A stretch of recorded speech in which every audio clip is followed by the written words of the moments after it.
Hello guys, आज हम start कर रहे हैं हमारा मैथ सिलेक्शन सीरीज का लेक्चर नंबर 17। हमने 1 से लगाकर 16 तक के लेक्चर ऑलरेडी खत्म कर लिए हैं, जिसके अंदर में हम क्या कर रहे थे, एसएससी सीजीएल 2024 के जितने भी सीजीएल प्री के अंदर में जितनी भी शिफ्ट आई है ना, वो 36 शिफ्ट वो हम लोग सॉल्व कर रहे हैं एक एक करके। तो आज हम कौन सा कर रहे हैं, आज हम कर रहे हैं 17 सितंबर 2024 के शिफ्ट 2। तो हम लोग उसको सॉल्व करने वाले हैं। हमने 9 सितंबर से लगाकर जो 13 सितंबर तक की लगातार जो हमारे 3 शिफ्ट थी वो पूरी कर ली है। उसके बाद में 3 दिन की छुट्टियाँ थी, उसके अंदर डायरेक्ट 17 सितंबर को एग्जाम हुआ था, तो उसके हमने पहली शिफ्ट खत्म कर ली है। तो चलिए हम लोग अभी स्टार्ट करते हैं। देखिए, मैथ सिलेक्शन सीरीज जो है, मैथ सिलेक्शन सीरीज को हम लोग क्या कर रहे हैं, एसएससी सीजीएल सीएचएसएल एमटीएस और आपके सीपीओ जितने भी एग्जाम्स हैं ना, वो 2025 में जो होने वाले हैं उसको टारगेट करते हुए हम लोग सीजीएल की सारी पहले 36 शिफ्ट कर रहे हैं। 17 सितंबर की शिफ्ट 2 आज हम कर रहे हैं और लेक्चर नंबर 16 है, ठीक है। और हम लोग एक टारगेट स्कोर लेके चले थे, आपको पता ही होगा कि जब हमने सीरीज स्टार्ट की थी एक टारगेट स्कोर लेके चले कि हम लोग को क्या लेके आना है, प्री में 50 आउट ऑफ 50 लेके आना है और मेंस के अंदर में 90 आउट ऑफ 90 लेके आना है। ये आपको टारगेट रखना है, ये आपका एम रखना है, ठीक है।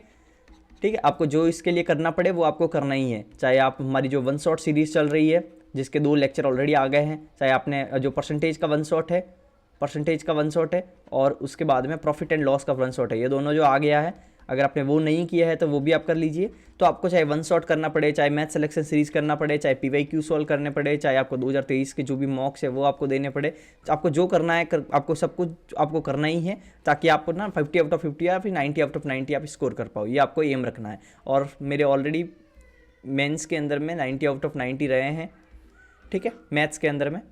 तो आपको मैं जो जो बताऊँ आपको बस भरोसा करके चलना है। मैं आपको जो बताऊंगा ना वो आपको एसएससी सीजीएल सीएचएसएल और इस एग्जाम के ओरिएंटेड ही बताऊंगा, जो आपको बहुत ज़्यादा काम आएगा, ठीक है। हम लोग ट्रिक्स वगैरह सब कुछ देखने वाले हैं। और एक और चीज़, 1 से 25 तक जो हमारे ये सवाल है उसमें से मैं 1 से 20 कौन से रख रहा हूँ, जो इस शिफ्ट के जो थोड़े इजी साइड के सवाल है, और 21 से 25 वो रख रहा हूँ जो इस शिफ्ट के हार्ड या फिर कॉन्सेप्चुअल सवाल है, जो को लगता है कि भाई कि आपको अगर लग रहा है कि मुझे इजी वाले तो नहीं करने हैं, मुझे सिर्फ हार्ड वाले करने, तो आप सीधे 21 से 25 कर सकते हो, ठीक है। वैसे इतने हार्ड थे भी नहीं, ये सिर्फ ईजी साइड के थी, ठीक है। चलो हम लोग स्टार्ट करते हैं। यदि हिंदी मीडियम वाले हिंदी में पढ़ लेना, इंग्लिश मीडियम वाले इंग्लिश में पढ़ लेना। यदि a cube plus 3a² plus 3a equal to 7 है तो a² प्लस 2a का मान बताइए। अब इसका मतलब देखिए, तो आपको वैल्यू निकालनी है a² प्लस 2a। इसके 2 तरीके होते हैं, आपके 2 मेथड है। तो पहला मेथड मैं आपको बता देता हूँ। फर्स्ट में क्या करो, आप इसको देखना, वैल्यू पुट करने का ट्राई करो कि कौन सी वैल्यू इसके अंदर में सेटिस्फाई हो रही है। आप इसमें अगर a बराबर 1 पुट करोगे ना, a बराबर 1, तो क्या हो रहा है, 3 और 3 6 और 1 7 बन रहा है, तो 7 बराबर 7 हो रहा है। तो इसका मतलब a बराबर 1 हमारा क्या कर रहा है, सेटिस्फाई कर रहा है। अगर सेटिस्फाई कर रहा है तो सीधा यहाँ पे रख दो, तो 1 प्लस 2 बराबर हो जाएगा 3। तो हमारा 3 होगा आंसर। लेकिन ये तो हो गया हमारा मेथड नंबर 1, तो हमारा वैल्यू पुटिंग। लेकिन कभी कभी क्या होगा, इक्वेशन ऐसी होगी कि हम लोग को वैल्यू पुटिंग बहुत हार्ड बन जाएगा, तो वैल्यू पुटिंग से हमें डायरेक्ट जज नहीं कर पाएंगे। तो हम लोग को इसको अगर नॉर्मल मेथड से करना हो तो हम लोग कैसे करेंगे, देखो इसको अगर आप थोड़ा गौर से देखोगे ना, तो आपको क्या बनना है, देखो 3² प्लस 3a इक्वल टू 7 है। आप इसको थोड़ा गौर से देखो तो ये ना वैसा फॉर्मूला बन रहा है a प्लस 1 का क्यूब का, जैसे a³ प्लस आपका b³ plus 3a² b, 3a² b तो हो गया 3a² प्लस 3ab², तो 3a। तो ये आपका बन रहा है। आपको अगर लग रहा है a³ है, a³ है, 3a² है, 3a² है, 3a है, 3a है, तो हमारे सिर्फ 1 की कमी हो रही है। ऐसा ही हो रहा है ना, 1 की कमी हो रही है। तो आप क्या करो, 1 दोनों तरफ जोड़ दो। तो 1 जब दोनों तरफ जोड़ देंगे तो ये हमारा क्या बन गया, a प्लस 1 का क्यूब बन गया, और ये अब बन गया आपका 7 और 1 8। तो a प्लस 1 हमारा कितना आया, a प्लस 1 हमारा आया 2। तो a प्लस 1 जब 2 आया तो a बराबर आ गया 1। तो यहाँ से आपका 1 आप यहाँ पे पुट करोगे तो आपका आ जाएगा 3। समझ गए दोनों मेथड? तो दोनों मेथड मैंने आपको बता दिया है। चलो नेक्स्ट, साधारण ब्याज के लिए प्रति वर्ष ब्याज की दर क्या होगी जिस पर 1040 की राशि 1 से 1/2 वर्ष में 1230 हो जाती है। तो what is the rate of the interest per annum for the simple interest at which 1040 amounts to 1230 in 1.5 year. तो आपका कैसे होगा, देखो 1.5 ईयर का मतलब हो गया आपका 3/2 ईयर। तो मुझे बताइए कि आपका इंटरेस्ट कितना हुआ, 104 से 1040 की कोई अमाउंट है वो 1230 हो गई, तो हमारा प्लस 190 हो गया ना, प्लस 190। तो 190 आपका क्या रहा, ब्याज। और ब्याज का फॉर्मूला क्या होता है, सिंपल इंटरेस्ट का फॉर्मूला क्या होता है, इंटरेस्ट बराबर होता है PRT/100, ठीक है। इंटरेस्ट आपका हो गया 190, आपका प्रिंसिपल अमाउंट हो गया 1040, रेट आपको क्या करनी है, फाइंड करनी है, टाइम आपके पास में 3/2 ईयर है, और 100 हो गया, ओके। तो आपका 0 से 0 कैंसिल हो गया, और ये आपका हो गया, आपका 2 से काट देते हैं, तो आपका हो गया 2 से ये आपका गया 52 टाइम्स, और उसके बाद में आपका हो गया अगर हम लोग इसको कर देते हैं थोड़ा बहुत और, ये आपका ठीक है थोड़ा और कर देते हैं, तो आपका कर देते हैं 4 से काट देते हैं, तो ये हो गया 25, ये हो जाएगा 13, तो आपका हो जाएगा 19 इंटू 25/39, ठीक है। तो अब आपको थोड़ा ध्यान अब आपको देखो, अब आपको अगर डायरेक्ट सॉल्व नहीं भी करना हो ना, तो आप डायरेक्ट यहाँ से सॉल्व कर सकते हो। कैसे कैसे क्या करो, आपका हो गया यूनिट डिजिट क्या होगा 9 इंटू 5, तो यूनिट डिजिट आएगा 5 और नीचे है 39, तो आपका कौन सा है जिसका यूनिट डिजिट 5 बन रहा है, तो अब देखो 9 और 7 16, इसका यूनिट डिजिट 6 बन रहा है, कैंसिल। आपका हो गया इसका भी 7 बन रहा है, ये भी कैंसिल।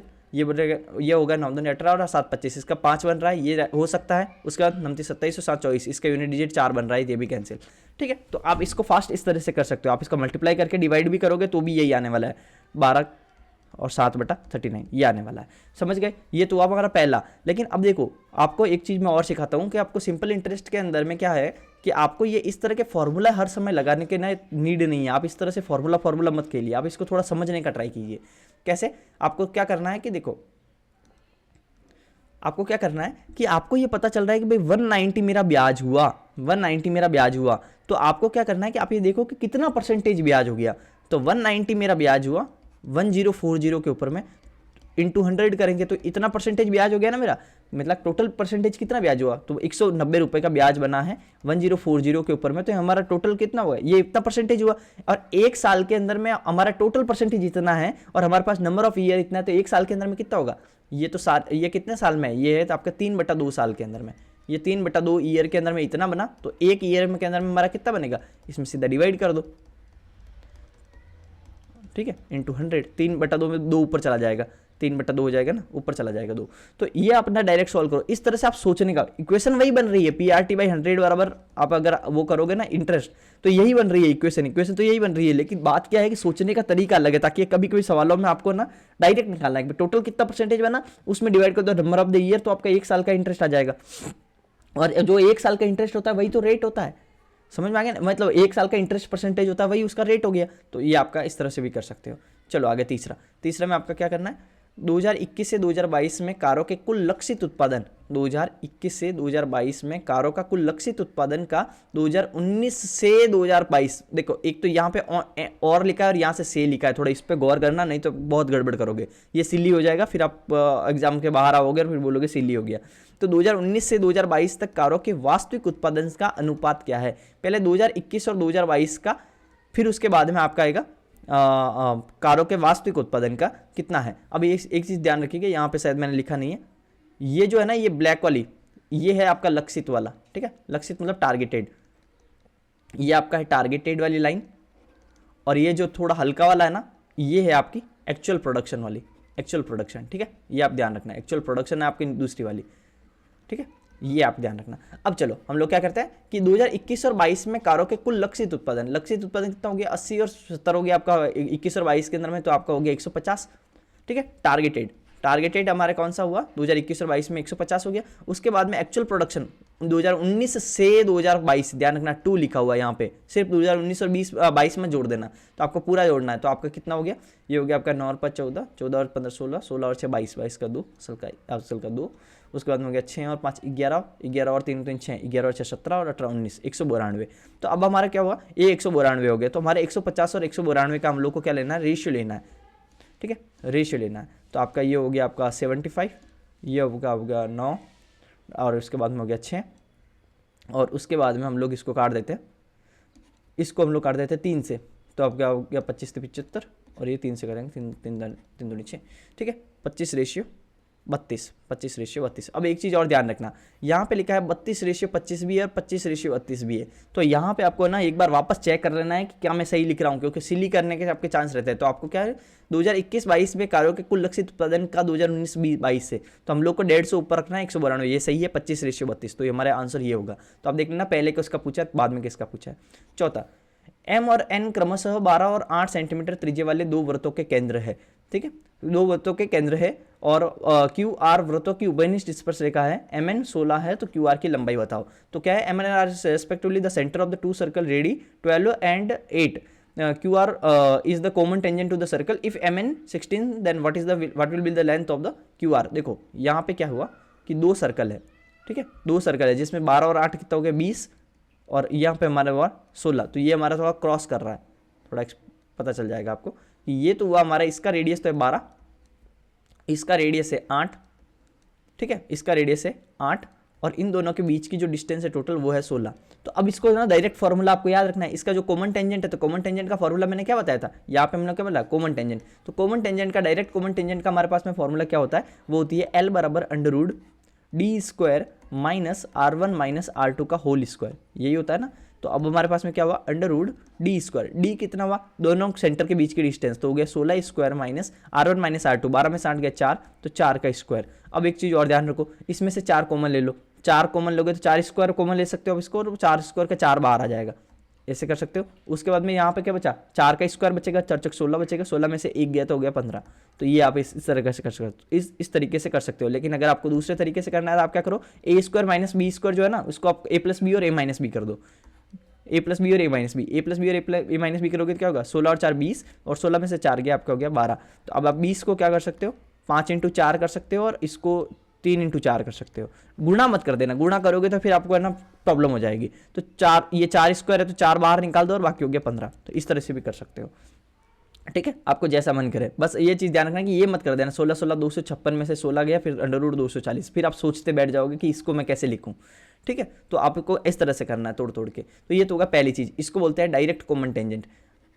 एक होती है इनडायरेक्ट कॉमन टेंजेंट, लेकिन यहाँ पे इनडायरेक्ट कॉमन टेंजेंट बनेगी ही नहीं, क्योंकि यहाँ क्या है ना, ये इनडायरेक्ट कब बनती है, जब ऐसा हो और इस तरह से क्रॉस करे, लेकिन इस तरह से यहाँ पे क्रॉस करवाना संभव ही नहीं है। तो यहाँ पे सिर्फ डायरेक्ट कॉमन टेंजेंट ही बनेगी। इसलिए हम लोग को डायरेक्ट एग्जाम में बोला भी नहीं है कि कॉमन टेंजेंट निकालनी है कि डायरेक्ट कॉमन टेंजेंट या इनडायरेक्ट या कौन सा, क्योंकि यहाँ पे सिर्फ एक ही टाइप की बनेगी, वो है ये, ठीक है। अगर दूर दूर होता ना तो ये ऐसी बनती। आपको ये मुझे कैसे पता कि ये क्रॉस कर रहे हैं, तो वो आपको इसलिए पता चला क्योंकि आपको पता है कि 12 सेंटीमीटर का ये रेडियस है और 8 का हमारा ये रेडियस है। तो हमारा मिनिमम कितना होगा, अगर हम लोग को चिपकाना भी है तो 12 तो इधर हो जाएगा और 8 इधर हो जाएगा, तो हमारा क्या होगा 20। तो 20 हमारे पास में मिनिमम है।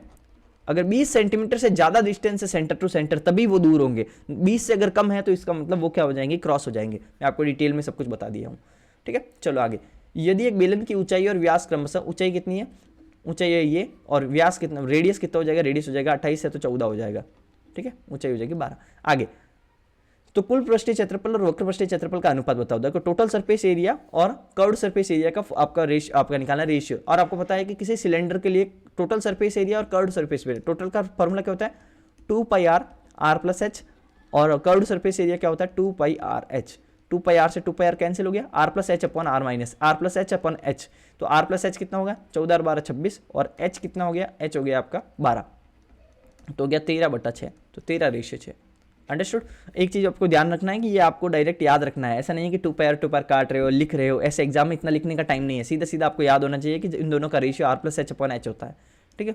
चलो आगे, ये कितना हुआ, उन वर्षों की संख्या कितनी है जिनमें प्रत्येक सी प्रकार के कारों का उत्पादन वर्षों के दौरान ए प्रकार के कारों के औसत उत्पादन से कम है। The number of the years in which the production of the bikes of type C is less than the average production of the type A bikes over the years. तो पहले आपको क्या निकालना पड़ेगा, ए बाइक का एवरेज निकालना पड़ेगा। तो एवरेज निकालने के 2 तरीके मैं आपको वो भी बता देता हूँ। पहला तरीका क्या है, सबको जोड़ो और नंबर ऑफ द ईयर से डिवाइड कर दो। सबको जोड़ देते हैं, 4 और 7 7 4 11 12 का 2 फसल का 1, 9 और 1 10 10 7 17 17 और 9 आपका हो गया 26 26 और 5 31, ठीक है।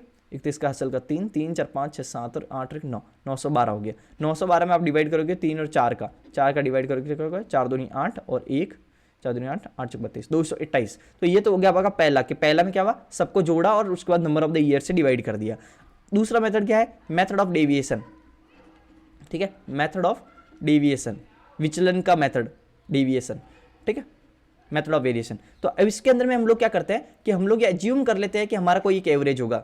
हम लोग ये मेथड कब लगाते हैं, ये मेथड तब लगाते हैं जब कोई भी जो नंबर दिए हुए ना वो एक दूसरे के पास में है, मतलब कि एक दूसरे के ज़्यादा दूर नहीं है, क्लोज, मतलब एकदम क्लोज ही है। आप एक काम करो, ये देखो ये 157 194 271 290 ये सब 200 के क्लोज है। तो अब क्या करते हैं, एज्यूम कर लेते हैं कि हमारा एवरेज 200 है, ठीक है, हमने एज्यूम कर लिया 200 हमारा एवरेज है। तो 200 से ये कितना ज़्यादा है, ये 71 ज़्यादा है, ये कितना ज़्यादा है, ये 90 ज़्यादा है, ये कितना कम है, ये -6 है, ये कितना कम है, ये -43 कम, 43 हुआ ना, हाँ 43 आपका कम है। तो अब हम लोग देखेंगे कि हम लोग का पास में कितना ज़्यादा और टोटल कितना ज़्यादा और कितना कम है। तो हमारा टोटल कितना, ये हमारे पास में कम हो गया 49 कम हो गया, और कितना ज़्यादा हो गया, ये हमारा 161 ज़्यादा हो गया। तो 161 में से 49 घटाएंगे तो हमारे पास में कितना आएगा, ये हो जाएगा 2, उसके बाद में आपका गया 5, 5 में से 4 गया 1, ठीक है, और उसके बाद में 112। तो हमारे पास में टोटल 112 ज़्यादा है, ठीक है, 112 ज़्यादा है। लेकिन हमें पता है कि भाई कि हमने ये 200 तो एज्यूम किया था, देखना समझना, 200 तो हमने एज्यूम किया था, असली में 200 थोड़ी था एवरेज। तो हमने हमारे पास ज़्यादा और कम हमने देखा कि 200 से कितना ज़्यादा और कम है। मेथड ऑफ डेविएशन सीख लेना। हम लोग देखते हैं कोई एज्यूम करते हैं और एज्यूम से देखते हैं कितना हमारा ज़्यादा है कम है, हमें पता चल गया कि 112 ज़्यादा है, लेकिन एक जने को थोड़ी देना है, हम लोग तो एवरेज निकाल रहे हैं ना। तो 112 जो ज़्यादा है ना वो हम लोग सब में स्प्रेड कर देते हैं। सब कितने जने हैं, 4 साल है ना, तो 4 सालों में स्प्रेड कर देते हैं। तो जितना ज़्यादा है ना वो उसको 4 सालों में स्प्रेड करेंगे तो एक्चुअल हो जाएगा एवरेज, ये भी एवरेज हो जाएगा, ये भी एवरेज हो जाएगा, दोनों जुड़ जाएंगे, ठीक है, जुड़ जाएंगे। तो हमारा क्या 200 प्लस ये आएगा 28, तो हो गया हमारा 228। अंडरस्टूड। तो ये हमारा एवरेज निकालने के 2 तरीके। तो मेथड ऑफ डेविएशन भी मैंने बता दिया। अब 228 है, हम लोग को एक्चुअल सवाल क्या है, ये इतना टाइम नहीं लगता है, मैं आपको पढ़ा रहा हूँ इसलिए, बाकी तो आपको सिर्फ कोई भी मेथड से निकालो और सीधा सवाल करो ना। आगे क्या हुआ, सी प्रकार की उत्पादन के मतलब क्या पूछ रहा है, आपको पूछ रहा है कि जिनमें सी प्रकार के बाइकों का उत्पादन वर्षों के दौरान ए के औसत से कम है। तो आपको देखो कि सी में कौन से सी है जो 228 से कम है, ये तो ज़्यादा है, ये कम है, ये कम है, ये ज़्यादा है। तो आपके दो आंसर हो गया।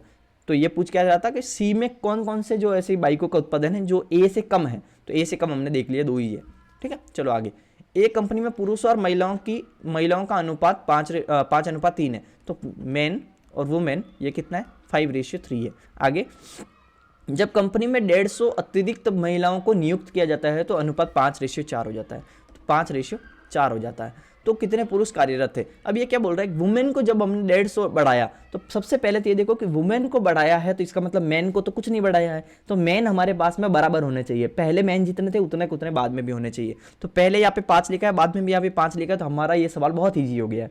तो हम लोग को कुछ इक्वल बनाना नहीं पड़ा। तो हमारा जब मैन बराबर है तो हमारे औरतें कितनी बढ़ी, औरतें तो +1 हुई, लेकिन एक की वैल्यू हमारे एग्जैक्ट सवाल में क्या दे रखी है, 150 यानी बढ़ रही है। तो एक की वैल्यू जब 150 है तो हमें क्या निकालना है, कितने पुरुष कार्यरत है, पुरुष तो 5 कार्यरत है, ठीक है। तो 5 × 5 5 × 150 हो जाएगा, तो ये हो गया 750, ठीक है, 750।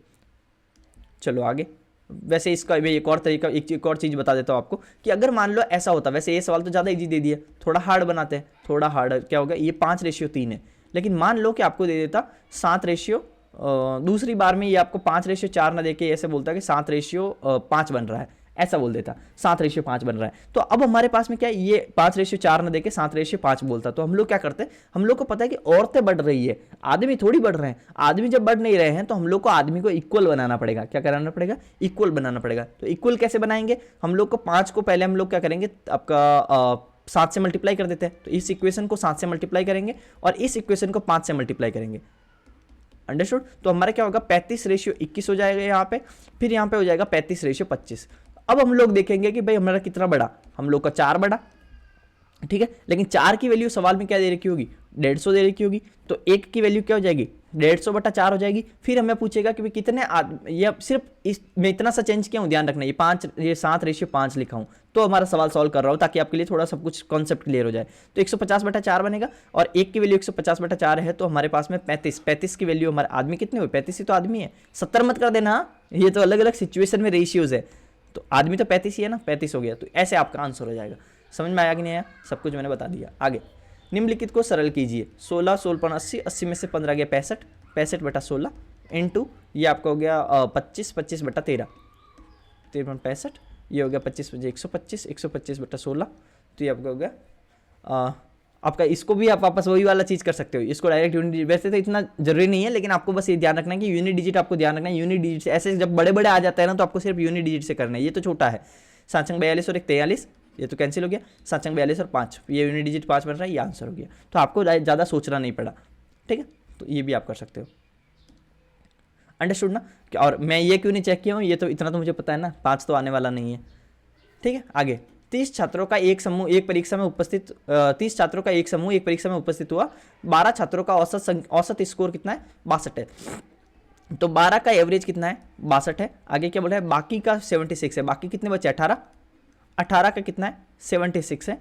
तो समूह का औसत स्कोर क्या है, इसके 3 तरीके हैं, तीनों में से अब मैं आपको बताऊंगा कि कौन सा करना है।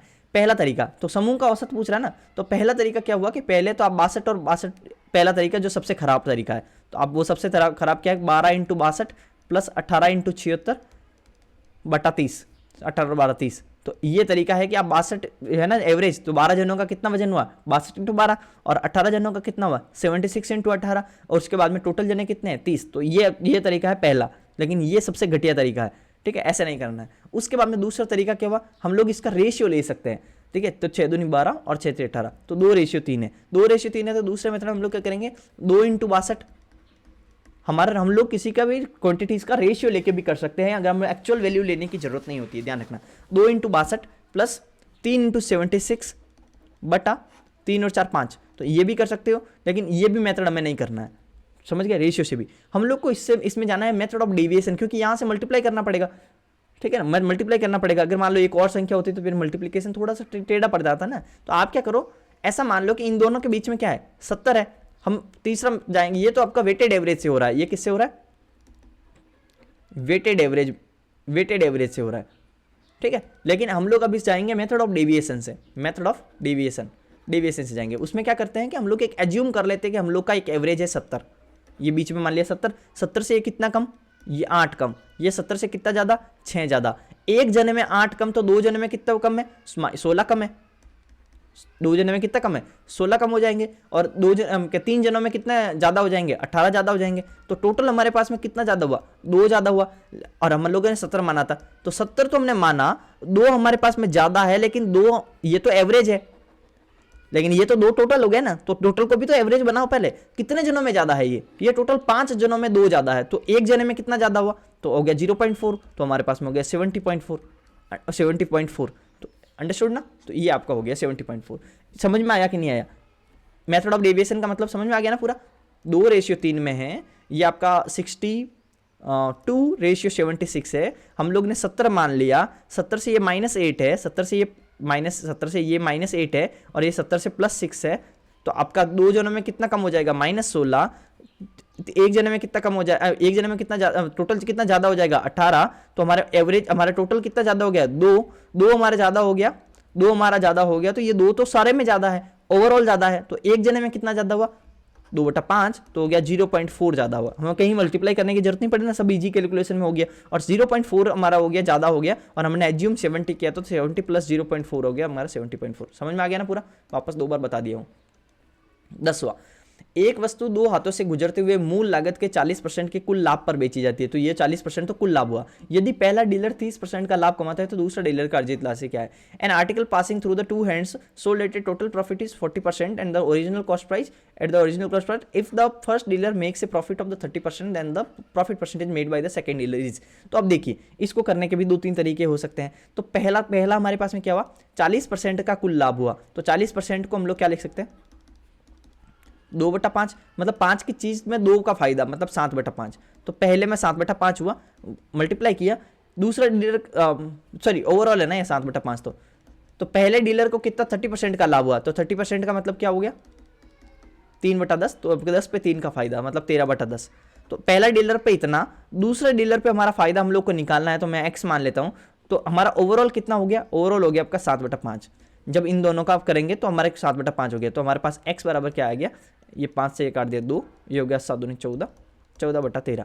तो हमारे पास में क्या हुआ 7 दूनी 14, 14/13। तो अब हमारे पास में एक चीज़ समझो, तो ये क्या बोल रहा है कि कितना परसेंटेज का हमारे पास में प्रॉफिट हुआ।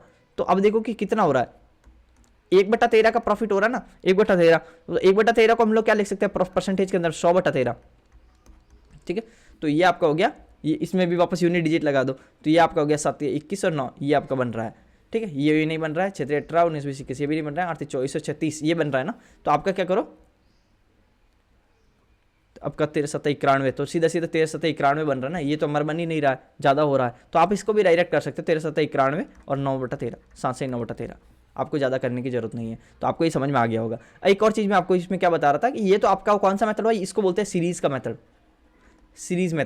सीरीज मेथड बोलते हैं। लेकिन आप इसको दूसरे मेथड से भी कर सकते हो। दूसरा मेथड क्या है, दूसरा मेथड आपका ये है ना a + b + AB/100, यही होता है ना, बराबर हो जाता है हमारा एक्चुअल हो गया। तो एक्चुअल हमारे पास में कितना हुआ 40% का लाभ हुआ, और हमारे पास में a कितना है, a हमारे पास में 30 का लाभ हुआ, तो बी हमारे पास में निकालना है, तो 30b/100 ये भी कर सकते हो, लेकिन ये हमारे पास में बहुत ख़राब तरीका हो गया। कैसा हो गया, 40 में से 30 गया 10, 40 में से 30 गया 10, और ये आपका हो गया 0.3 और ये हो जाएगा 1.3 तो बी हमारे पास में हो जाएगा 10/1.3, तो ये हमारा आ जाएगा 100/13। ठीक है, ये भी आप कर सकते हो। ये तो गया दूसरा तरीका। तीसरा तरीका एक और भी है, लेकिन वो आप करने की इतनी ज़रूरत है नहीं मेरे को लगा। तीसरा तरीका चलो ये बता ही देता हूँ। तो 100 की जो चीज़ है, 100 की चीज़ है, 40% का हमारे पास टोटल फ़ायदा हुआ, तो हमारे पास में क्या हुआ, 140 रुपये हो गया ना। 100 की चीज़ में 40% का फ़ायदा हुआ तो 140 हो गया। लेकिन पहली बार में हमारे, ये तो ओवरऑल है, ये ओवरऑल है, पहली बार में एक डीलर को कितना 30% का लाभ हुआ, तो 100 की चीज़ पहली बार में तो 130 हुई होगी, पहली बार में 30 का लाभ हुआ तो 130 हुई होगी। लेकिन दूसरी बार में हमें निकालना तो 130 की चीज़ 140 हुई ना, तो 10 का फायदा हुआ होगा। तो 10 का फायदा कब किसके ऊपर में, 130 के ऊपर में, तो दूसरी बार कितना परसेंटेज हुआ, 10/130 × 100। तो यही बात होगी, 0 से 0 कट वापस हो गया 100/13। अंडरस्टूड, मैंने 3 तरीका बता दिया, अब चौथा भी बताना है क्या, चौथा तरीका भी हो सकता है। चौथा तरीका क्या हो सकता है, पहली बार में क्या हुआ, 10 की चीज़ 13, दूसरी बार में x की चीज़ y हो गई मान लो, और आपका तीसरी चीज़, आपका तीसरी बार में यह हो गया 40%। 40% का मतलब आपका क्या हो गया, रेशियो मेथड है। ठीक है, 40% का मतलब हो गया आपके पास में 5 की चीज़ 7 हो गई है। तो इस तरह से आप कर सकते हो। और इसमें इक्वेशन सॉल्व करने के इस तरीके ना, इस तरह से कुछ आपका करते हैं ना, तो आपको, लेकिन वो आपको करना नहीं है, आपको इसको डायरेक्ट ऐसे भी कर सकते हो। फिर आपका रेशियो है तो क्या होगा, तो इस दोनों का मल्टीप्लाई, इन दोनों का मल्टीप्लाई करो और इसके बराबर कर दो, 13/y/10x = 7/5। ये सीरीज वाला मेथड था ना, उसी टाइप का चीज़ हो गया हमारे पास में, 5 दूना 10, और ये हो जाएगा x = 7 दूनी 14/13, मतलब 13 की चीज़ 14 हुई, मतलब 1 का फायदा, तो 1/13। ये चौथा मेथड हो गया, जो मन में करे, जैसे मन करे कर दो। आगे यदि ये इसके बराबर है तो ABC के बीच में रिलेशन क्या है, तो अब हमारे पास में थोड़ा गौर से देखो। ये 8a³ को हम लोग क्या लिख सकते हैं, 2a का cube plus b cube plus 3c का क्यूब, यही हो रहा है ना। अब हमारे पास में ये जो 18ABC है वो कहाँ से आया, वो 2a b और 3c को गुणा करने से आया, 2a × b × 3c।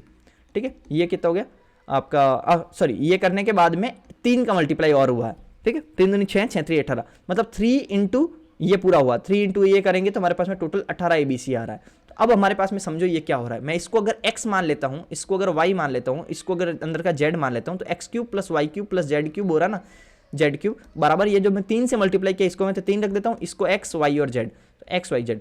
तो हमारे पास में एक फॉर्मूला क्या बन रहा है, यहाँ पे बन रहा है x³ + y³ + z³ बराबर 3xyz। ये बन रहा है ना, x³ + y³ + z³ बराबर 3xyz। तो हमारे पास में ये कब होता है, इसका एक फॉर्मूला क्या होता है, अब समझने का ट्राई करना।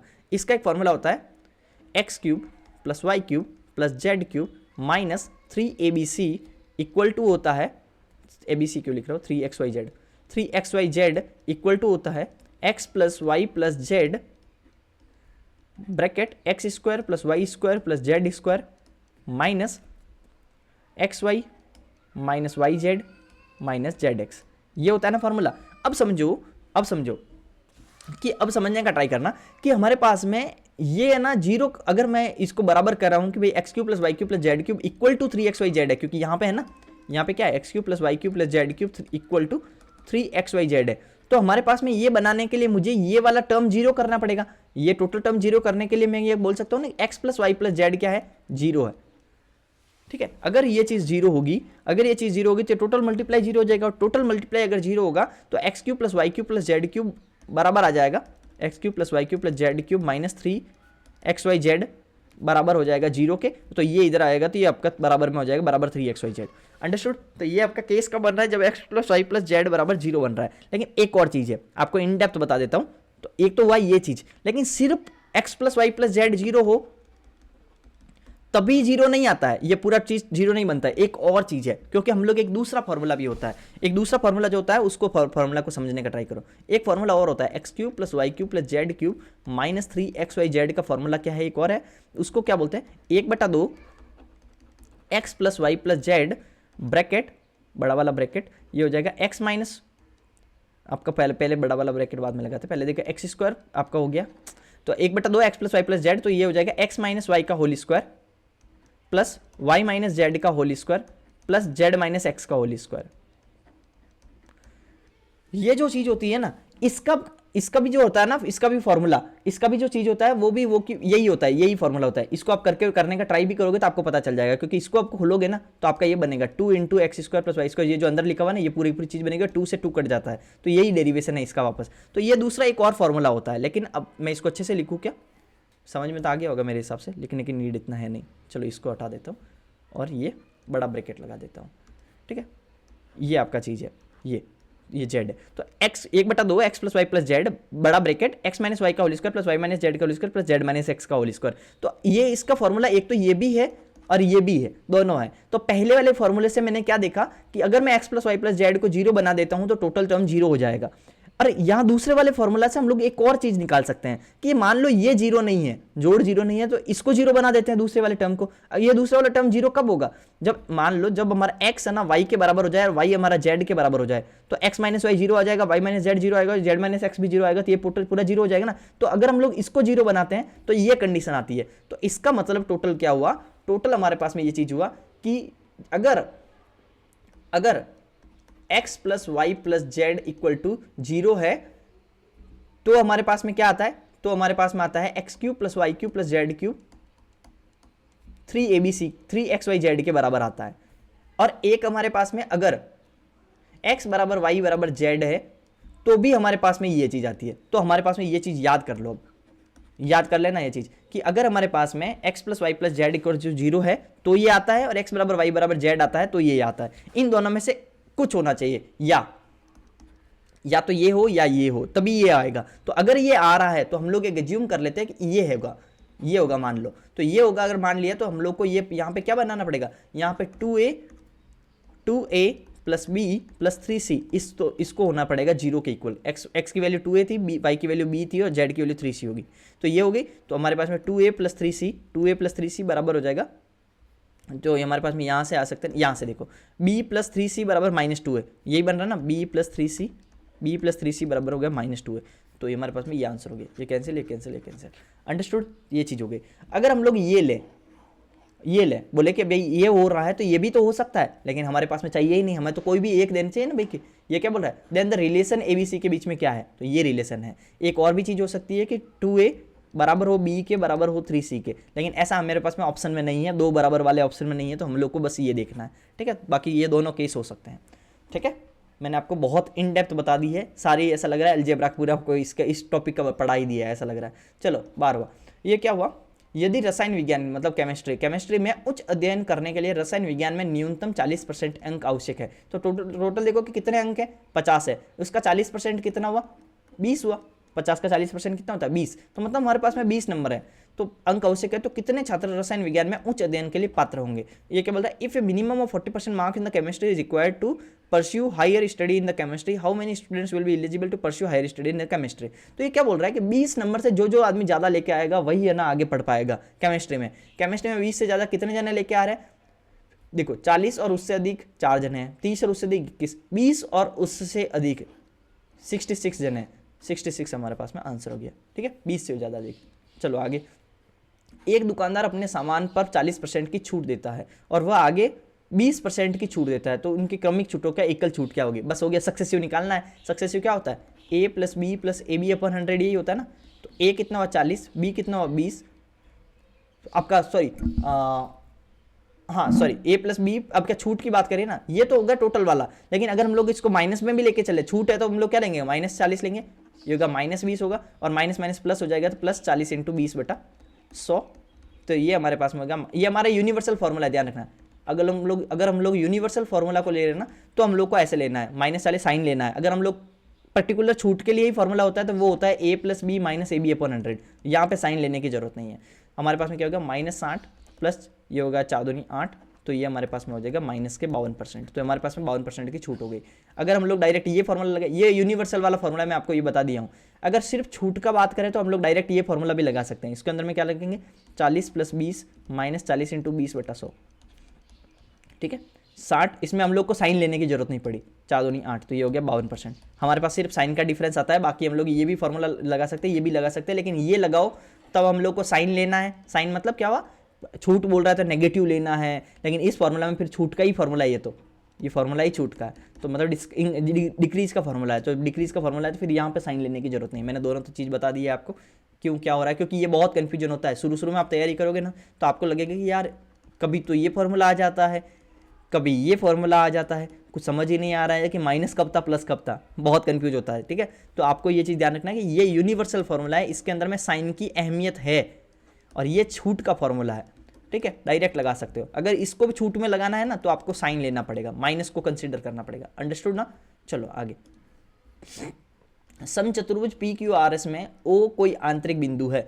समचतुर्भुज पी क्यू आर एस, समचतुर्भुज मतलब रोम्बस, रोम्बस के अंदर में कोई एक आंतरिक बिंदु P है, तो P O है, P Q R S, इसके अंदर में कोई आंतरिक बिंदु O है जो OP OQ के बराबर है, OP OR के बराबर है। एक चीज़ ध्यान रखना, रोम्बस हो चाहे आपका स्क्वायर हो, इन दोनों के अंदर में जो ये आपका जो एक विकर्ण है ना, ये आप डायगोनल जो है ना, डायगोनल है ना 90 डिग्री पे कट करता है। ये चीज़ ध्यान रखना। अगर मैं इसको ऐसे करूँ और इसको ऐसे करूँ तो ये डायगोनल क्या करेगा, 90 डिग्री पे कट करेगा। तो ओ मैं इसको सेंटर वाले को मान लेता हूँ, तो ओपी क्या होगा, ओपी यहाँ पे ओ आर के बराबर होगा ना, ऑब्वियस चीज़ होगा, क्योंकि ये डायगोनल क्या करता है, सेम आपको आधे पे डिवाइड करता है ना।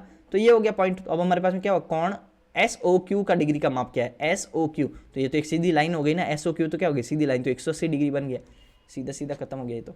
चलो आगे। x का वह न्यूनतम मान क्या है जिसके लिए ये संख्या 9 से डिविजिबल हो। Find the least number of the least possible value of the x जिसके लिए ये डिविजिबल हो जाए 9 से। तो 5 7 x 7 1 6 ये है ना। तो अब सोचो 6 और एक 7, 7 और 7 14, 14 और 7 5 12, 14 और 12 क्या हो गया 26, 26 प्लस x जो ये है ये हमारे पास में 9 से डिविजिबल है, तो हमारे पास में x की वैल्यू 1 आ गई, तो 26 और 1 27 हो गई। ठीक है, ये कर सकते हो, तो हमारे पास में 1 आ गई। इसको थोड़ा और तरीके से करना हो तो ये भी कर सकते हो, 7 और 5 12 और 6 18, इसको इग्नोर कर दो तो 7 और 1 8, 8 प्लस x कर सकते हो। तो हमारे पास में यहाँ पे x की वैल्यू 1 होगी तो 9 बन जाएगा, तो 9 हो गया। ठीक है, हम लोग 9 के मल्टीपल को इग्नोर भी कर सकते हैं, डिजिटल सम हो गया कहने का मतलब ये तो। ठीक है, तो ये भी कर सकते हो। चलो आगे। समकोण त्रिभुज ABC में कौन सी 90 डिग्री है। एक समकोण त्रिभुज ABC है, एक समकोण त्रिभुज ABC है, इसमें कौन सी क्या है 90 डिग्री है, तो A हो गया, ये B हो गया। चलो आगे। CM AB पर लंब है, CM AB पर क्या है, यहाँ पे परपेंडिकुलर है, CM AB पर लंब है, AB 18 है, तो ये AB क्या है, टोटल क्या है 18 है, BM 6 है, BM 6 है, और CM की लंबाई बताओ, CM की लंबाई बताओ, मैं इसको x मान लिया, तो ये हमारे पास में ये 12 हो जाएगी, ये टोटल 18 तो ये 6 है तो ये 12 हो जाएगी ना। अब चीज़ को समझने का ट्राई करना, हमारे पास डायरेक्ट फार्मूला होता है। डायरेक्ट फार्मूला क्या होता है, जो परपेंडिकुलर होता है ना, परपेंडिकुलर का जो लेंथ होता है ना वो क्या होता है, एक्स स्क्वायर जो होती है ना वो हमारे पास में ये और ये के मल्टीप्लाई के बराबर होती है। इसको अगर मैं मान लिया कि P मान लो तो इसको Q मान लेता हूँ, तो P इंटू क्यू होता है, ये आप ध्यान रखो। तो हमारे पास में एक्स स्क्वायर बराबर क्या हो गया 6 इंटू 12, तो x बराबर हमारे पास में आ जाएगा रूट 6 इंटू 12, तो 6 तो बाहर आ गया, उसके बाद में हमारे पास में 2 बचा, तो 6 रूट 2। अंडरस्टूड, तो ये आ गया पहला चीज़। दूसरा चीज़ कि ये कहाँ से आया, थोड़ा आपको मैं ये भी चीज़ बता देता हूँ अगर आपको नहीं आता है तो। एक या तो फार्मूला रट लो, नहीं तो एक मैंने थोड़ा डेरिवेशन वाली एक मस्त चीज़ बताता हूँ, वो चीज़ समझने का ट्राई करना। अगर हमारे पास में एक परपेंडिकुलर हमने एक ड्रॉ किया है, समझना ये परपेंडिकुलर ड्रॉ किया है 90 डिग्री का, और मैं अगर बोल रहा हूँ कि ये एंगल 90 डिग्री है, ये तो एंगल 90 डिग्री है, टोटल तो एंगल 90 डिग्री है, ये मान लिया थीटा है, तो ये एंगल कितना होगा, क्योंकि ये 90 डिग्री है ना वापस, तो आपका ये 90 माइनस थीटा आ जाएगा। समझने का ट्राई करना, अगर ये 90 माइनस थीटा है तो ये वापस थीटा हो जाएगा, क्योंकि दोनों का सम 90 है ना। अगर ये थीटा है तो ये वापस 90 माइनस थीटा हो जाएगा। अब चीज़ समझना, ये यहाँ पे सिमिलरिटी आ गई। सिमिलरिटी कैसे आ गई, मैं इसको P माना था, इसको Q माना था, और बीच वाले को X माना था। इतना समझ में आया। तो एक काम करते हैं, छोटे वाले ट्राइंगल में करते हैं, थीटा के सामने वाला, थीटा के सामने छोटे वाले ट्राइंगल में क्या है x है, फिर छोटे वाले ट्राइंगल में थीटा के सामने x है, और तो बड़े वाले ट्राइंगल में थीटा के सामने क्या है, बड़े वाले ट्राइंगल में थीटा के सामने है p हो गया। अब छोटे वाले ट्राइंगल के अंदर में वापस से मतलब बड़े वाले मतलब इसमें मैं बोल रहा हूँ ऊपर वाले, तो नीचे वाले ट्राइंगल में x है थीटा के सामने, और ऊपर वाले ट्राइंगल में थीटा के सामने है p, और नीचे वाले ट्राइंगल में 90 माइनस थीटा के सामने है q, और छोटे वाले ऊपर वाले ट्राइंगल में 90 माइनस थीटा के सामने है x। समझ में आ गया। पहले मैं इसका लिखा, फिर मैं इसका लिखा, थीटा के सामने वाला, फिर मैं थीटा के सामने 90 माइनस थीटा का इसका लिखा, फिर इसका लिखा, तो ये हो गया हमारे पास में। क्योंकि सिमिलरिटी होगी ना, सिमिलरिटी क्यों हो गई, क्योंकि एक थीटा है, एक 90 माइनस थीटा है, एक 90 माइनस थीटा है, एक 90 डिग्री है, एक 90 डिग्री है, तो जब तीनों एंगल ही सेम है तो ये सिमिलर ट्राइंगल्स हो गए ना। सिमिलर ट्राइंगल में ये होता है रेशियो सेम होते हैं ना, तो रेशियो सेम कर दिया मैंने, तो एक्स स्क्वायर बराबर पी क्यू आ गया। यहाँ से आता है डेरिवेशन, समझ में आ गया। तो ये इस तरह से हमारे पास में हुआ है। तो ये आपको फॉर्मूला डायरेक्ट याद रखना है, एक चीज़ ध्यान रखना, इसको और पढ़ाना है क्या, और पढ़ाना हो तो मैं और पढ़ा देता हूँ इसको। इसके अंदर में एक और फॉर्मूला होता है, थोड़ा ये भी चीज़ें बता देता हूँ।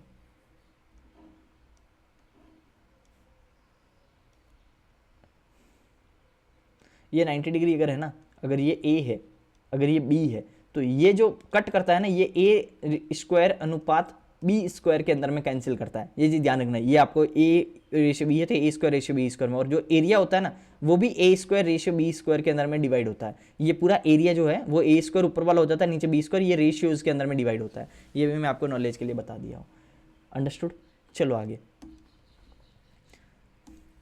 इसको, और इसमें बहुत सारे सवाल बनते हैं। मैं कभी आपको आगे कभी लेक्चर होगा ना उसके अंदर में वापस आएगा तो मैं आपको पूरा और इन डेप्थ भी बता दूंगा आपको, वैसे क्योंकि इसमें मैं एक दो सवाल और इन डेप्थ बता दिया हूँ तो सारे बताना जरूरी नहीं है। आगे, एक मोटर बोट को धारा के अनुकूल जाने में 18 घंटे लगते हैं। एक मोटर बोट को धारा के अनुकूल जाना है, तो एक मोटर बोट को अगर धारा के अनुकूल जाना है तो उसको 18 घंटे लगते हैं। तो अब सोचो अनुकूल के अंदर में हमारे पास में, और उसके बाद क्या होता है, उसी दूरी को वापस लौटने में 36 घंटे लगते हैं। स्थिर जल में नाव और धारा की गति का अनुपात बताना है। तो ये क्या बोलता है, एक motor boat takes 18 hours to go to downstream and takes 36 hour to return same distance. एक ये इंपॉर्टेंट चीज़ है, अगर सेम डिस्टेंस है तो चाल बराबर दूरी बटा समय होता है, वेलोसिटी बराबर डिस्टेंस अपॉन टाइम होता है। चाल बराबर दूरी बटा समय, हमारे पास में डिस्टेंस अगर सेम है, तो वेलोसिटी किस पे डिपेंड कर रही है, इन्वर्सली प्रोपोर्शनल है, ठीक है। तो हमारे पास में क्या होगा, हमारे पास में टाइम का रेशियो दिया है, टाइम का रेशियो हमारे पास में क्या है 18 रेशियो 36 है, मतलब 1:2 है। तो हमारे पास में वेलोसिटी का रेशियो क्या आ जाएगा, वेलोसिटी का रेशियो आ जाएगा 2:1। इतना समझ में आया। तो हमारे पास में ये देखो डाउन स्ट्रीम जाने में, जब हम लोग डाउन स्ट्रीम जाते हैं तो हमारे पास में वेलोसिटी क्या होती है, B+W होती है। और जब हम लोग ये डाउन स्ट्रीम वाली बात है ना, ये डाउन स्ट्रीम वाली, और ये अप स्ट्रीम वाली बात है। तो अप स्ट्रीम के अंदर में अगर हम लोग जाते हैं तो अप स्ट्रीम के अंदर, क्योंकि वापस आ रहा था अप स्ट्रीम हो जाएगा ना, जाते वक्त तो डाउन स्ट्रीम था, आते वक्त अप स्ट्रीम हो जाएगा, तो ये B-W हो जाएगा। तो B+W अपॉन B-W, इसका रेशियो क्या है 2/1 है। तो अब हम लोग यहाँ पे कंपोनेंट और डिविडेंड लगा देते हैं। कंपोनेंट और डिविडेंड में लगाने पे क्या होगा, B/W बराबर हो जाएगा, एक बार जोड़ दो एक बार घटा दो। तो जोड़ दिया तो 3 आ गया, और घटा दिया तो 2 में से 1 आ गया। तो 3:1 बना।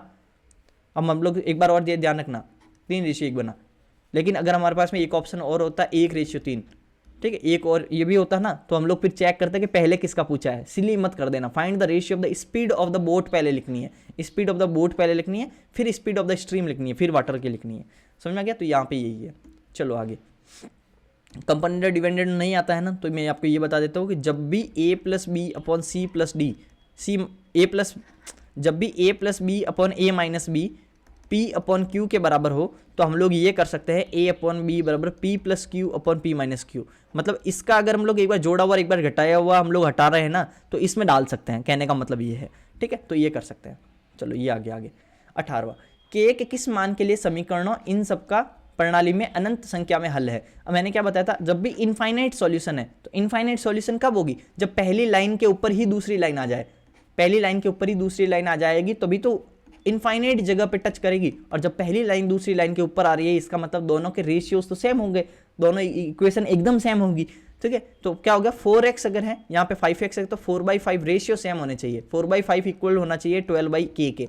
तो हमारे पास में क्या हो गया, 4×12 और k बराबर 5×15, ठीक है, ये हो गया। और एक चीज़ और बता देता हूँ, मैंने क्या बताया था, बार बार बताया ये चीज़, A1/A2 equal to B1/B2 equal to, अगर C1/C2 है तो ये हो गया, इसको बोलते हैं इनफाइनाइट सॉल्यूशन, क्योंकि यहाँ पे तीनों के तीनों रेशियो सेम है। और A1, A2, A3 क्या होता है, ये कोफिशिएंट होते हैं, ठीक है, कोफिशिएंट। तो इनफाइनाइट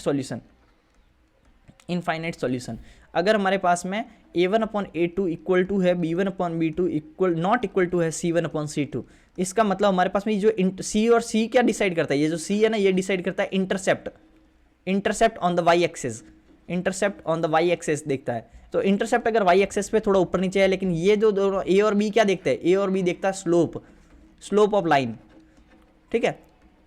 किसी भी रेखा की ढाल जो होती है ना, ढाल एक्स एक्सेस से, ये देखता है A1 और B1। और बाकी ये जो C क्या देखता है, C देखता है कि वाई एक्सेस से ये कोई लाइन इतना ऊपर जाएगी या इतना नीचे जाएगी, या फिर यहाँ जाएगी या यहाँ जाएगी। तो ये डिसाइड होता है C से। समझ में आ गया, बहुत इन डेप्थ है ये, मैं पिछले लेक्चर्स में बता चुका हूँ, बार बार यहाँ पे नहीं बताना है। तो ये जब ऐसा होता है ना, जब हमारे पास में इंटरसेप्ट अलग है और स्लोप सेम है, इसका मतलब दोनों लाइनें पैरेलल है। जब दोनों लाइनें पैरेलल है तो नो सॉल्यूशन, कटेगी ही नहीं ना कभी। लेकिन जब हमारे पास में a1/a2 not equal to b1/b2 not equal to c1/c2, मतलब दोनों लाइन की इक्वेशन पूरी की पूरी स्लोप भी अलग है और इंटरसेप्ट भी अलग है, तो तब हमारे पास में क्या हो गया, तब हमारे पास में आ गया हमारे पास में कि unique solution, unique solution. Understood. और एक और चीज मैं आपको बता देता हूँ, अगर हमारे पास में ऐसा है a1/a2 not equal to b1/b2 equal to c1/c2, ये भी यूनिक ही होता है। क्यों? क्योंकि स्लोप अगर हमारे पास में अलग है तो हमारे पास में फिर वो कहीं भी जाओ ना, चाहे आप यहाँ करके यहाँ काटोगे तो भी इंटरसेप्ट तो यहाँ पे सेम है, लेकिन स्लोप अलग है ना, तो ये कट तो रहा है ना, कट रहा है ना। इंटरसेप्ट अगर सेम भी है ना तो भी कोई दिक्कत नहीं है, सॉल्यूशन तो यूनिक ही आएगा। और समझ गए? तो यूनिक सॉल्यूशन का ये भी होता है, ये भी यूनिक, बस हमारे पास में स्लोप अलग अलग होने चाहिए। मैंने इन डेप्थ बता दिया है बहुत। चलो 19वां क्या बोला, a x cos theta plus y sine theta b इसके बराबर है, तो a square plus b square क्या होगा। पहली बात तो आपको दो चीज़ें याद ही रखनी है सीधी कि जब भी हमारे पास में a x cos theta plus y sine theta, और ये आपका इसको हम लोग क्या लिख सकते हैं, इसको थोड़ा याद करने, हाँ ठीक है यही कर देता है।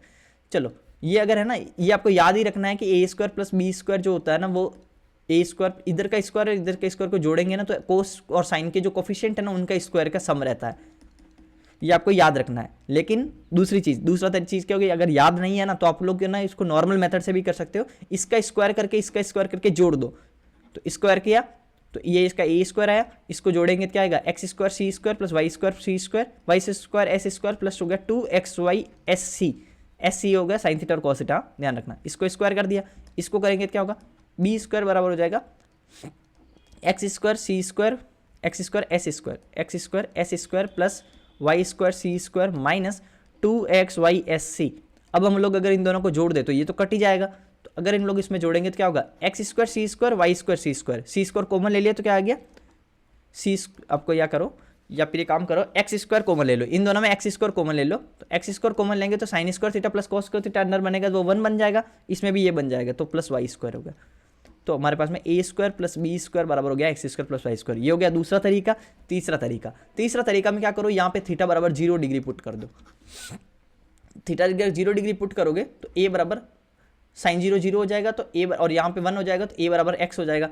बी में क्या होगा, थीटा अगर 0 डिग्री पुट करोगे, थीटा अगर हमारे पास में 0 करोगे तो ये कट हो जाएगा, बी बराबर हो जाएगा माइनस वाई, बी अगर माइनस हो जाएगा दोनों का स्क्वायर करके जोड़ दो, तो a square plus b square हो जाएगा x square plus y square, minus y का स्क्वायर वाई स्क्वायर बन जाएगा ना। तो ये भी हो गया तीसरा तरीका, मैंने तीनों बता दिया है। चलो आगे 20वां, दो उम्मीदवार एक चुनाव में लड़े 80% मतदाताओं ने अपना वोट डाले। अब 80% ने डाला तो मतलब मान लो कि टोटल जने एक्स जने थे, उसमें से 80% ने वोट डाला। 80% ने वोट डाला, इसका मतलब क्या हो गया, 4 आपका, चलो 80/100 ही कर देता हूँ सीधा, वैसे लिख सकते हैं हम लोग 4/5 लिख सकते हैं, लेकिन ठीक है आगे। जिनमें से 5% वोट अवैध थे उसको भी 19 लिख सकते हैं 25, लेकिन 19/20 लिख सकते हैं वैसे तो वो, लेकिन ये भी ठीक है। 95 आपका हो गया 100, आपको जैसे लिखना हो वो भी कर सकते हो, दोनों में बताऊंगा क्यों नहीं लिख रहा हूँ मैं।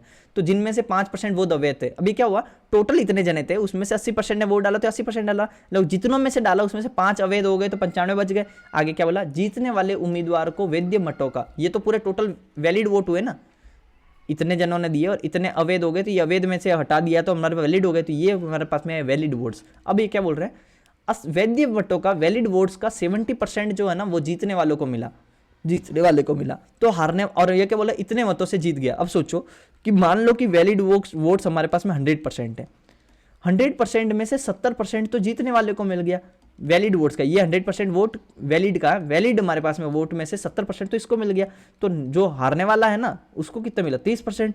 तो इन दोनों का अंत जीतने का मतलब बोल रहे हैं ना कि मैं इतने वोटों से जीत गया, तो कितने परसेंटेज से जीत गया, 40% से जीत गया ना, तो 40% की वैल्यू है ये 36480।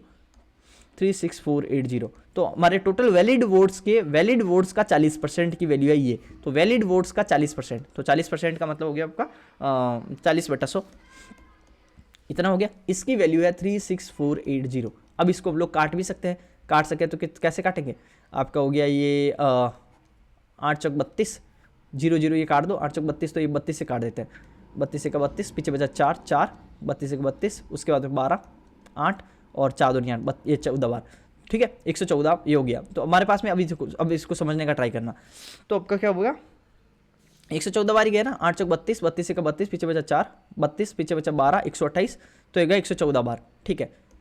114 0 0, फिर ये जितना भी 0 0 है बटा 95। अब इसके अंदर में हम लोग डिजिटल सम भी लगा सकते हैं। 95 से अगर आपको काटना हो तो काट दो, 19.95, 19 के 114 तो 600 बटा ये हो गया 12, तो 12, 0 0 का टेंशन नहीं ले रहा हो तो ये 12 आ गया।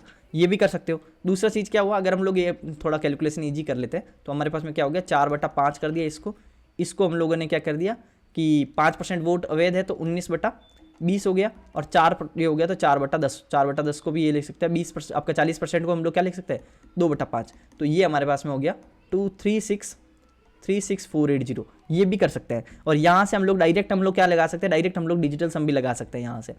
बस चीज़ है कि आपको जैसे करना हो कर लो, नहीं तो एक और तरीका मैं आपको बताता हूँ, यूनिट डिजिट से भी आप कर सकते हो इसको। यूनिट डिजिट से कैसे कर सकते हो वो उसको आप समझने का ट्राई करना। आप इसको मैं थोड़ा सा काटूँ तो आपको समझ में आएगा क्या होगा। 5 5 25, 25 दूना 50, ये पहले इसको काट देते हैं तो थोड़ा बहुत आपको इसको करते हैं, चलो करते हैं एक बार। 19 से काटा, कैसे काटेंगे, 4 से कर दिया, 4 5 20, 5 5 25 पंजे 125, तो 125 का हमारे पास में यहाँ पे हो गया 125 से मल्टीप्लाई कर दो, बट्टा में क्या करो 25 25 पंजे 125 से मल्टीप्लाई कर दो, 19 दूना 38 हो गया। ठीक है, अब आप इसको यूनिट डिजिट से कैसे कर सकते हो कि हम लोग ये करें कि 8 5 40, इसको थोड़ा मल्टीप्लाई करोगे ना तो इसका यूनिट डिजिट आने वाला है आपका 6। इन दोनों का यूनिट डिजिट है ना 0 0 हटाने के बाद में इनका यूनिट डिजिट में 6 बनेगा, और 6 बनेगा तो आप इसको ये देख सकते हो कि 38 से डिवाइड किया तो 6 बना, तो इसको मैं किससे मल्टीप्लाई करूँ कि आपका 6 आ जाए, तो 8 का यूनिट किसी भी एक 2 यूनिट डिजिट वाली संख्या से मल्टीप्लाई करोगे ना तो 6 आएगा, तो ये 12 बनेगा। लेकिन एक चीज़ आपको ध्यान रखना, मैं ये क्यों बता रहा हूँ आपको सब कुछ, वो आपको यहाँ पे नहीं जरूरत है।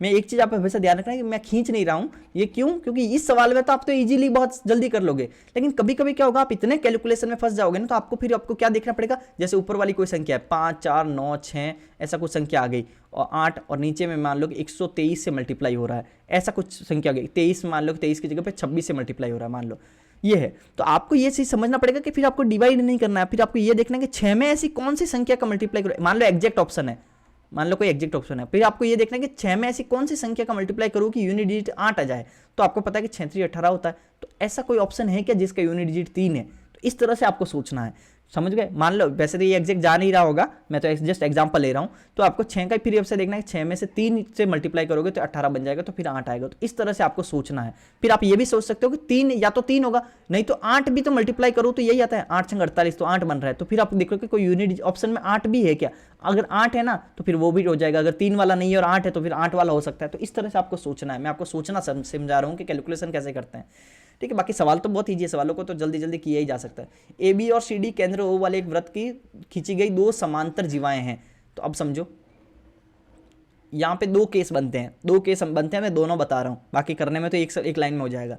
देखो 2 समांतर जीवाएं हैं, तो 2 समांतर 2 पैरेलल कॉर्ड है, लेकिन हमें बोला नहीं है कि सेंटर के दोनों एक साइड में है या अलग अलग साइड में है, तो हम लोग क्या करते हैं एक बार दोनों एक साइड में लेते हैं, एक बार क्या करते हैं दोनों अलग अलग साइड में लेते हैं। एग्जाम में ऐसे नहीं करना है, बस मैं आपको पूरी तरीके से समझाने के लिए तैयार कर रहा हूँ।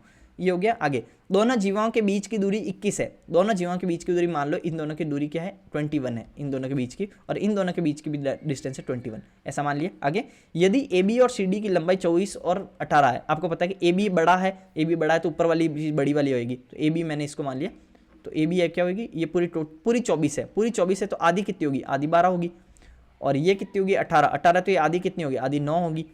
यहाँ पे भी सेम कर देते हैं, ये 24 है तो इसकी आधी कितनी होगी 12 होगी, और ये भी आधी कितनी होगी 9 होगी, ठीक है। इतना कर लिया मैंने। अब क्या बोल रहे हैं, वृत्त की त्रिज्या बताओ। अब इसको समझो कि ये अगर ये हो गई, समझ गए, तो ये हो गई, और ये ऐसे करके एक परपेंडिकुलर ड्रॉ कर दिया, ये रेडियस हुई यहाँ की। इसमें क्या होगा, इसमें ये 2 डिस्टेंस हो गई दोनों के बीच की, और आपका दोनों के बीच की डिस्टेंस हो गई, और एक तो ये रेडियस हो गई और एक ये रेडियस हो गई। अब समझना मैं क्या बोल रहा हूँ, थोड़ा अच्छे से समझना, आपको समझ में आएगा कि मेरे को कौन सा केस सूटेबल बन रहा है। यहाँ पे ये केस सूटेबल ही नहीं बन रहा है, क्यों नहीं बन रहा है समझना। ये 12 है, ये 9 है, तो ये हमारे पास में टोटल कितनी आएगी आपको पता है ना, 3:4:5 है। आपको समझो ये 12 है, ये 12 है, तो ये और ये 9 है, ध्यान रखना, ये 12 है, ये 9 है, ये 12 है और ये 9 है, तो एज्यूम कर लेता हूँ, मैं थोड़ा एज्यूम करता हूँ, क्योंकि अगर हम नॉर्मल तरीके से सोच के जाएंगे ना, अगर आर मान के, अगर इसको मैं आर मानूंगा फिर करूंगा तो बहुत हार्ड हो जाएगा। आपको पता है 12 और 9 में कोई आपको ट्रिपलेट याद है क्या, आपको ये पता होगा 9 12 15 एक ट्रिपलेट होता है, कैसे 3 4 5 ट्रिपलेट होता है ना, तो इसको मैं 3 गुना कर देता हूँ तो 9:12:15 ट्रिपलेट होता है। मैं एक एज्यूम कर लेता हूँ कि ये 15 है, इस तो ये भी 15 आएगी, और ये 15 है, ये 12 है तो ये 9 आएगा, ये 15 है 9 है तो ये टोटल 12 आएगा, 12 आएगा ना। तो 12 में से जब मैं ये 9 घटाऊंगा ना तो हमारे पास में कितना आएगा 3, लेकिन हमारे पास तो 21 बोला है, 3 लेकिन हमारे पास तो 21 बोला है ना। तो हमारे पास में क्या हुआ कि ये हमारा केस सेट ही नहीं बन रहा है, समझ में आ गया। लेकिन यहाँ पे देखो ये 12 है ये 9 है, तो ये 15 मान लिया, ये भी मैंने 15 मान लिया, ये 12 15 है तो ये 9 होगा, ये 15 9 है तो ये 12 होगा, और 12 और 9 जोड़ोगे तो 21 आएगा। तो यहाँ पे सेट हो रहा है। अगर हम लोग एक ही सेंटर के एक ही डायरेक्शन के अंदर में एक ही तरफ दोनों ले लेते हैं ना, तो हमारे पास में 3 होने चाहिए डिस्टेंस। अगर हमारे पास में ये 21 की जगह पे 3 लिखा होता ना, 21 की जगह पे 3 लिखा होता तो हमारे लिए ये केस होता, और 21 लिखा हुआ है तो इसलिए हमारे पास में ये केस है। इतना तो समझ में आ गया होगा। तो हमारे पास में क्या पूछा, मैं ये सब समझा रहा हूँ इसलिए, बाकी तो क्या देखते ही हमें पता चल रहा है कि ये हमारा 12 दिया, ये हमारे 9 दिया, तो 15 आंसर आने वाला, तो ये 15। मैं पेन उठाऊंगा नहीं ना तो भी यह सवाल हो जाएगा। ये क्या हुआ, व्रत की त्रिज्या बताओ, त्रिज्या हमारे पास 15 हुई। अंडरस्टूड। मैं बस आपको समझा रहा हूँ क्योंकि ये समझाना बहुत जरूरी है आपको। आगे 22वां, sign A plus cos A. मैं क्यों समझा रहा हूँ, क्योंकि स्टूडेंट ने कमेंट किया था कि सर कॉन्सेप्ट भी पूरा बताओ। तो ये मैं जितना कॉन्सेप्ट बता रहा हूँ ना, आप ये समझो कि लेक्चर्स के कॉन्सेप्ट बता रहा हूँ एग्जैक्ट। आगे sign A plus cos A ये है, तो sign 4a plus cos 4a का मान बताओ। अब सोचो कि sign 4a plus cos 4a, इसके लिए डायरेक्ट फॉर्मूला आपको याद रखना है। साइन 4 प्लस कॉस 4 का इक्वल होता है 1 minus 2 sine square cos square. अगर हम लोग को पूछे साइन 6 प्लस कॉस 6 तो ये होता है 1 minus 3 sign square cos square. अब ये कहाँ से आता है, इसको भी अगर करना हो ना तो आप आराम से कर सकते हो, कोई बहुत बड़ी चीज़ नहीं है, कर सकते हो। लेकिन कैसे कर सकते हो, sign square theta plus cos square theta क्या होता है, 1 होता है ना। इन दोनों का स्क्वायर कर देते हैं दोनों, तो ये क्या होगा, साइन की पावर 4 प्लस कॉस की power 4 plus 2 sine square cos square. इन दोनों की तरफ पे स्क्वायर कर दिया, ठीक है, बराबर 1 हो गया। ये डेरिवेशन बता देता हूँ मैं, साइन की पावर 4 प्लस कॉस की पावर 4 बराबर हो जाएगा 1 minus 2 sine square cos square. Understood, इतना समझ में आ गया ना। लेकिन ये तो हुआ स्क्वायर करने पे तो ये आ गया, ये फॉर्मूला आ गया। अब क्यूब करते हैं, इसका क्यूब करते तो क्या आएगा, ये स्क्वायर ना करके क्यूब करें। अगर हम लोग स्क्वायर नहीं करके क्यूब करेंगे तो क्या आएगा, साइन की पावर 6 प्लस कॉस की power 6 plus 3 s square c square bracket s square plus c square, तो वो तो 1 हो जाएगा, तो बराबर में हो जाएगा 1। तो ये हो जाएगा साइन की पावर 6 प्लस कॉस की पावर 6 बराबर हो जाएगा 1 minus 3 sine square cos square. समझ में आ गया होगा सब कुछ। ये डेरिवेशन मैंने बता दिया है, चलो डेरिवेशन बता दिया है, ये ट्रिग्नोमेट्री का कॉन्सेप्ट है पूरा, ठीक है। ये याद रखना है, बस ये चीज़ ध्यान रखना है, ये आपको करना नहीं है, फिर आपको याद रखना है। ये याद हो गया आपको। अब चलो हम लोग करते हैं इस सवाल को सॉल्व। चलो ये भी मैं मिटा देता हूँ, अब चलो सॉल्व करते हैं। तो अब क्या हुआ, साइन की पावर 4 और कोस की पावर 4 निकालना है, तो हम लोग क्या करेंगे 1 माइनस आपको 2, ये एस स्क्वायर सी स्क्वायर तो हमारे पास में है नहीं, तो हम लोग क्या करते हैं इसका स्क्वायर कर देते हैं, तो हमारे पास में आ जाएगा।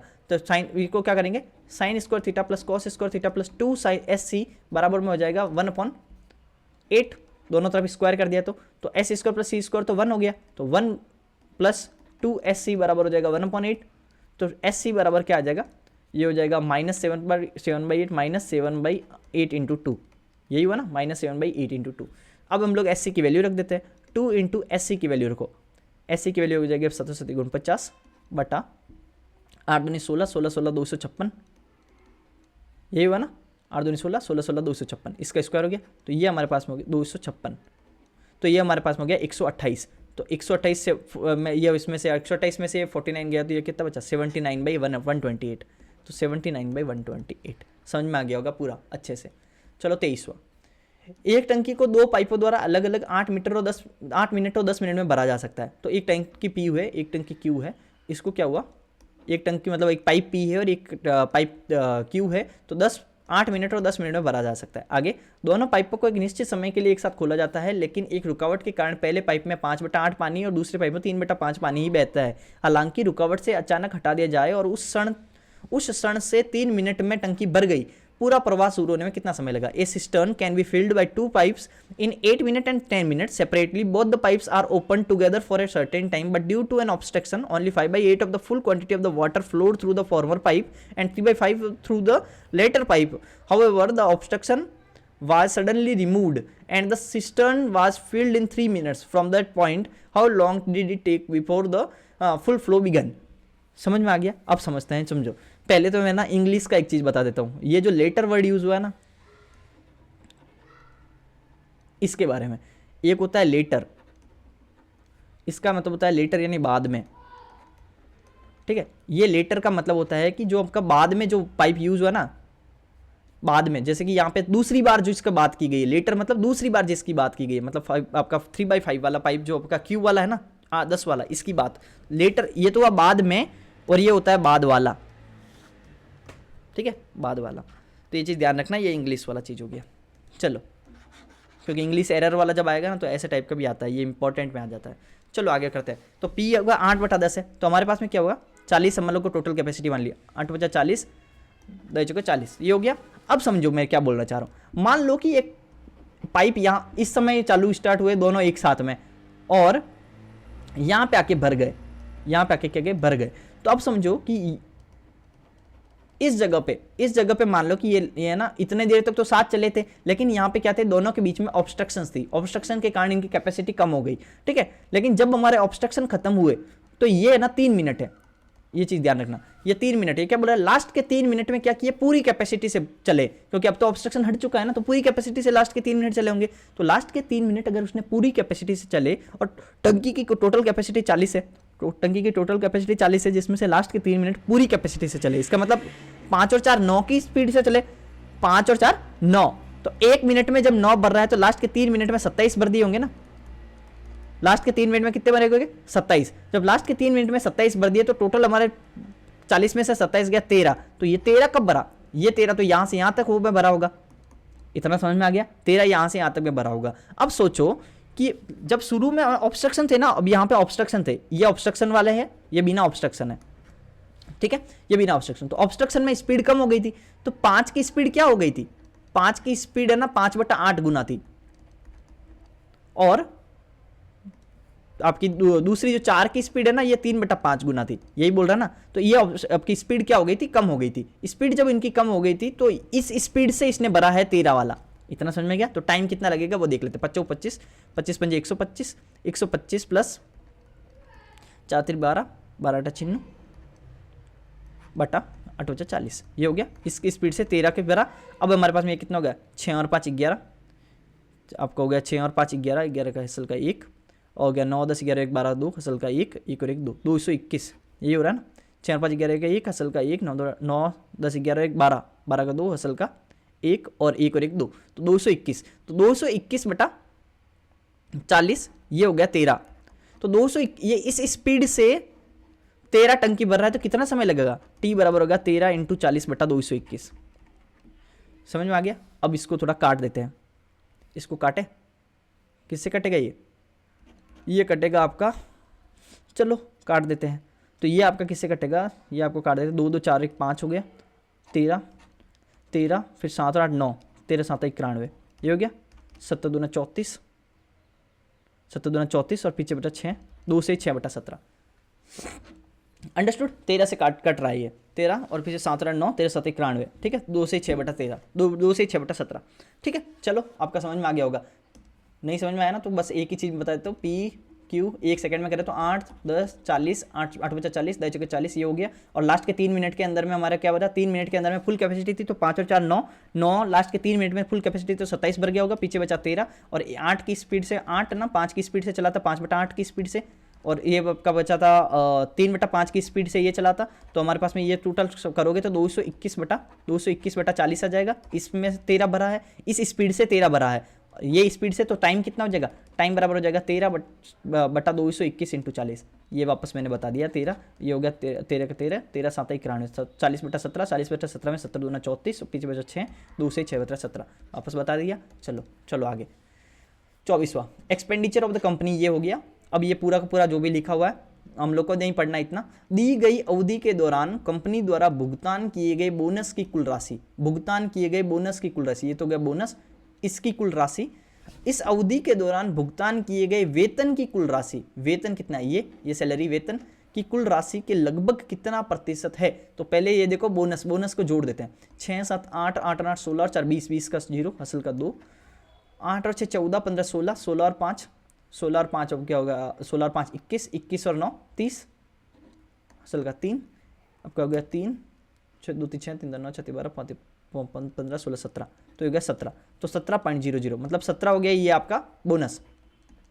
अब हम लोग देखते हैं सैलरी कितनी हुई। सैलरी होगी 8 और 4 12 और 6 18, 18 का 8 हसल का 1, 2 और 3 और 3 6 6 4 10 और 11 और 12 12 का 2 असल का 1 1 3 2 3 6 3 2 4 12 12 5 15 16 17 तो 1728 हो गया। अब देखो हम लोग को देखना है कितना प्रतिशत हुआ, कितना प्रतिशत है ये 17/1728 इंटू 100, ये कितना प्रतिशत आएगा आपको देखने का तरीका बताता हूँ। 1700/1728 है तो ये 0 पॉइंट को समथिंग आएगा, 0.8 के आसपास, 0.9 के आसपास ये आएगा ना। इसको और भी तरीका क्या है आपको पता है कि 17 पॉइंट, इसका 10% क्या होगा, 1728 का 10% होता है 17, मतलब 10% क्या, सॉरी 1%, 1728 का 1% होता है 17.28, समझ में आ गया ना, 1% होता है 17.28, तो ये इससे थोड़ा सा कम है ना, तो मतलब ये 0.9 के आसपास कुछ आएगा। तो राउंडेड करोगे तो आप 1 आएगा ना आंसर, हो गया। चलो आगे 25वां में क्या होगा मैं आपको ये बता देता हूँ, अगर आपको ये नहीं पता है। क्वाड्रेटिकल, यहाँ पे सारे पॉजिटिव होते हैं, यहाँ पे ना साइन, यहाँ पे साइन और कोसेक पॉजिटिव होता है कोसेक, यहाँ पे टेन और कॉट पॉजिटिव होता है, यहाँ पे सेक और कॉस पॉजिटिव होता है, ये चीज़ ध्यान रखना क्वाड्रेट में। आगे और एक और बता देता हूँ, ये 90 है, ये 180 है, ये 270 है। तो 90 और 270 के ऊपर में साइन कॉस में बदलता है, टेन कॉट में बदलता है, कॉस सेक में बदलता है, ये सब चीज़ें चेंज होती है, लेकिन मतलब साइन कॉस में, कॉस साइन में, तो ये 90 और 270 पे, लेकिन 0 और 180 डिग्री पे चेंजेस नहीं होते हैं। ये मैंने बेसिक बता दिया है इसका, इससे ज़्यादा नहीं बताऊंगा मैं यहाँ पे। आगे 4 इंटू कॉस 90 माइनस थीटा, आपको पता है कि 90 है, इसका मतलब कॉस साइन में चेंज होता है, 90 और 270 पे चेंज होता है ना, मैंने बताया था। तो कॉस तो साइन में चेंज हो जाएगा, 90 माइनस थीटा मतलब पहले क्वाड्रेंट में, तो यहाँ पे होगा साइन थीटा।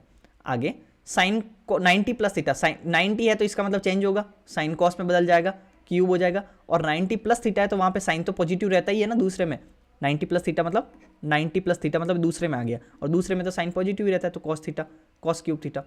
आगे -4 साइन 90 प्लस थीटा, और साइन को कॉस में बदल देता है, 90 आता है, और साइन पॉजिटिव रहता है दूसरे में, तो कॉस थीटा हो गया, और cos cube 90 minus theta, cos sine में बदल जाएगा क्योंकि 90 है, और 90 माइनस थीटा मतलब ये सब पॉजिटिव होता है तो वो भी पॉजिटिव रहेगा। आगे अपॉन में यहाँ पे देखो, यहाँ पे आपको 2-3 तरह के डाउट आ सकते हैं, वो आपको समझने का ट्राई करना।